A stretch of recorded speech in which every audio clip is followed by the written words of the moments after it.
बताया कि जब मैंने महाभारत के कॉस्ट्यूम पहने तो मेरी बॉडी ने कैसा रिएक्ट किया, मुझे कैसा लगा। उसी उसी बारे में मैं आपको अब आगे बताऊंगा कि एक्चुअली में हुआ क्या था। कि ये सब जो चीज़ें थी ये फर्स्ट टाइम मेरे साथ हो रही थी। मेरा फर्स्ट शो था महाभारत।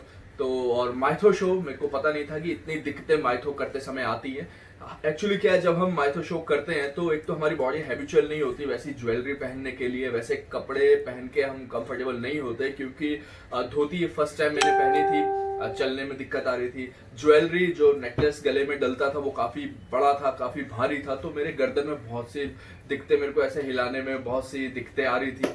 और ज्वेलरी इतनी ज्यादा थी कि अगर मैं अपने हाथ भी फ्लेक्स कर रहा या बोलते हुए ऐसे किया तो हल्की सी भी मसल्स बड़ी हुई तो दिक्कत, वहां पे भी स्क्रैचेस पड़ गए। तो अनकंफर्टेबल, मतलब जब मेरे को कपड़े पहनाए तो मैं एक रोबोट जैसे चल रहा था, कि जैसे रोबोट चलता है वैसे लग रहा था कि ये बहुत इसको एफर्ट डालने पड़ रहे हैं, स्मूथली नहीं लग रहा था। तो उसकी हमारी प्रैक्टिस चली, कम से कम हमारे 12 से 15 सेशन हुए सिर्फ कपड़े पहन के चलने के।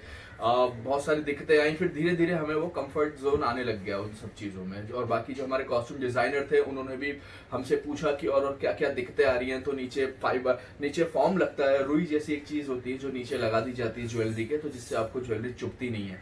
और सबसे ज़्यादा दिक्कतें आती है जब आप उसमें स्टंट करते हैं, क्योंकि बेसिकली हम नॉर्मल कपड़ों में स्टंट करते हैं तो इतनी दिक्कत महसूस नहीं होती, लेकिन वो कपड़ों को पहन के स्टंट करना, मुंह पे मुकुट है, इतनी भारी तलवार है, और घूमना, उछल कूद करना, हॉर्स राइडिंग करना, इनमें बहुत सारी दिक्कतें आती हैं। लेकिन जब आप प्रैक्टिस करते हैं और इतने अच्छे लोग हैं जो हमें सिखाते हैं, जो हमारे फाइट मास्टर होते हैं, एक एक चीज़ हमें प्रॉपर तरीके से सिखाते हैं, तो बहुत इजी हो जाता है ये करना। लेकिन प्रैक्टिस रेगुलर चलती है। जो एक सीन आप देखते हैं कि मैं हॉर्स राइडिंग भगा रहा हूँ, घोड़ा चला रहा हूँ बहुत तेज, या दूसरे एक्टर भी चला रहे हैं, तो उसके पीछे बहुत बहुत एफर्ट लगे हैं। कई बार हम लोग घोड़े से गिरे हैं, बहुत मजाक भी उड़ता था सेट पे, एक दूसरे की खिंचाई हम करते रहते थे। मैं भी 3 से 4 बार घोड़े से गिरा हूँ। एक दर्द तो मेरे को आज तक है अब मेरे घुटने में, जब मैं घोड़े से गिरा था।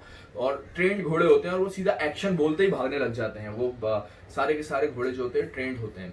और दूसरी एक दिक्कत आती है कि जब आप हार्डनेस पे वर्क करते हो, फर्स्ट टाइम मेरे हार्डनेस लगी थी। जो उछल कूद करने के सीन होते थे, ऊंचाई से कूद रहे हैं, रथ से हम नीचे कूद रहे हैं, हम युद्ध लड़ रहे हैं, तो हार्डनेस इसमें बहुत महत्वपूर्ण भूमिका निभाती है। तो उसकी भी ट्रेनिंग होनी बहुत ज़रूरी है। वैसे आप हवा में समरसॉल्ट मार लेंगे, आजकल सब मार रहे हैं, कोशिश कर रहे हैं, मेहनत कर रहे हैं सब लोग, और लेकिन हार्डनेस पे समरसॉल्ट मारना एक अलग तरीका हो जाता है, क्योंकि हमारे हाथ में कुछ नहीं होता हार्डनेस में हमें लोग खींच रहे होते हैं, जो कम से कम फाइट मास्टर होते हैं, उनके बंदे होते हैं 5-6 जो एक इंसान को खींचते हैं। तो सारा कुछ उसी के हाथ में होता है कि जब वो हाइट देंगे तब हमें सॉल्ट मारनी है, तो रिलीज भी वही लोग करेंगे। तो काफी दिक्कतें आती है मैचिंग करने में टाइमिंग। और सबसे बड़ी दिक्कत आती है कि जब आपके एक होता है हार्मर, जो हम हार्मर कहते हैं कि जैसे वो युद्ध की जो ड्रेस होती है वो पहनना सबसे टफ होता है, क्योंकि उसमें गर्मी बहुत ज्यादा लगती है, इतना मोटा फैब्रिक होता है। आप धूप के अंदर, जब महाभारत की शूटिंग चल रही थी, उमरगांव में उसका सेट लगा हुआ था, और उमरगांव बॉम्बे से, विरार से भी आगे है, बहुत दूर जाके कम से कम आपको 3 घंटे लगते हैं उमरगांव जाने में।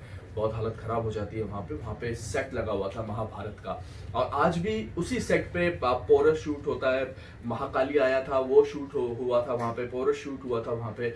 अभी जो कृष्णा चल रहा है वो भी वहीं शूट होता है। बहुत अच्छा सेट है, लार्जर देन लाइफ सेट है, आपको देख के मजा आ जाएगा। अगर कभी भी आपका मौका लगा उमरगांव जाने का तो आप वृंदावन स्टूडियो है वो जाके जरूर विजिट कीजिएगा। स्वास्तिक प्रोडक्शन ने बहुत कमाल का वो डेकोरेट किया हुआ है, बहुत अच्छा सेट बनाया हुआ है, और वहाँ का वातावरण भी बहुत कमाल का है। बहुत मजे आते हैं मेरे को, मैं जब भी वहाँ शूट करता हूँ। और जब हम महाभारत शूट कर रहे थे तो इतनी बसावट थी नहीं, वहाँ पे जंगल का एरिया था और बहुत सारी दिक्कतें आती थी। इवन हम जहाँ रहते थे, उमरगांव क्लब करके एक जगह है, जो होटल है वहाँ पे, वो बहुत अच्छा होटल है, आपको 5 स्टार अकोमोडेशन वहाँ पे अवेलेबल हो जाती है। लेकिन ऐसा लगता है कि जंगल के अंदर एक चीज बनाई हुई है बस, बाकी दूर दूर और कुछ नहीं है, बीच में होटल है, और पूरा वेज होटल है वो।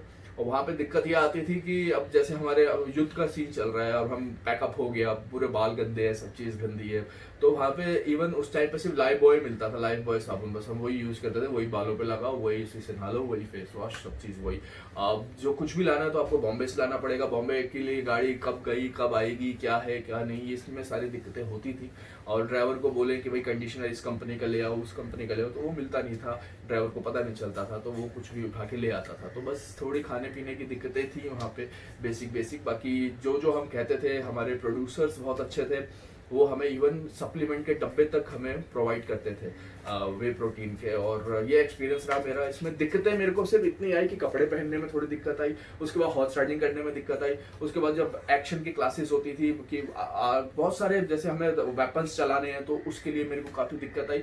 लेकिन ये प्रैक्टिस हमारी 1 साल तक चली। महाभारत साइन करने के बाद सारे जितने भी एक्टर्स थे वो 1 साल तक रोज हम फिल्म सिटी जाते थे, बॉम्बे के अंदर ही फिल्म सिटी गोरेगांव में, वहां जाते थे।